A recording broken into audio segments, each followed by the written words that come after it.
पश्चिम Asia के मौजूदा हालात के कारण पूरी दुनिया तेल और गैस का संकट से जूझ रही है और अब उस संकट के कम करने के बजाय अमेरिका उसे बढ़ाने वाली नीतियों पर काम कर रहा है।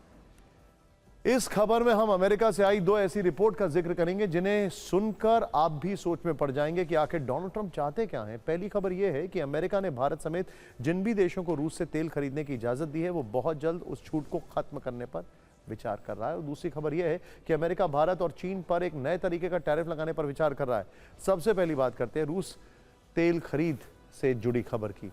अमेरिका के विदेश मंत्री मार्को रूबियो का कहना है कि रूसी तेल पर दी गई छूट को जल्द से जल्द खत्म किया जाएगा क्योंकि उस पर प्रतिबंध अमेरिकी नीति का हिस्सा है।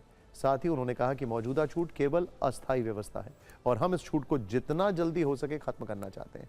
रूबियो के इस बयान से के वैश्विक स्तर पर चिंता को बढ़ा दिया है।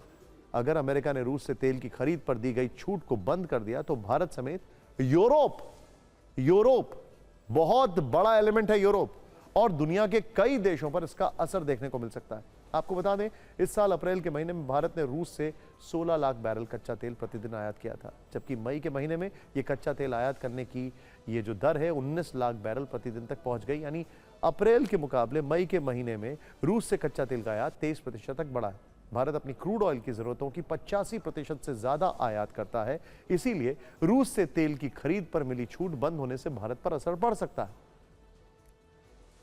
और दूसरी खबर यह कि अमेरिका ने भारत और चीन समेत 60 देशों पर नया टैरिफ लगाने की चेतावनी दी है। दरअसल यूनाइटेड स्टेट्स ट्रेड रिप्रेजेंटेटिव ने 60 देशों पर 12.5% तक नया टैरिफ लगाने का प्रस्ताव दिया है। यह टैरिफ भारत, चीन, जापान और यूरोपियन यूनियन के कई देशों पर लगाने का प्रस्ताव है और इस प्रस्ताव के पीछे कारण दिया जा रहा है कि ये देश अपने यहां जबरन श्रम यानी फोर्स्ड लेबर पर रोक नहीं लगा रहे हैं और इस फोर्स्ड लेबर से बनने वाले प्रोडक्ट अमेरिका भेजे जा रहे हैं।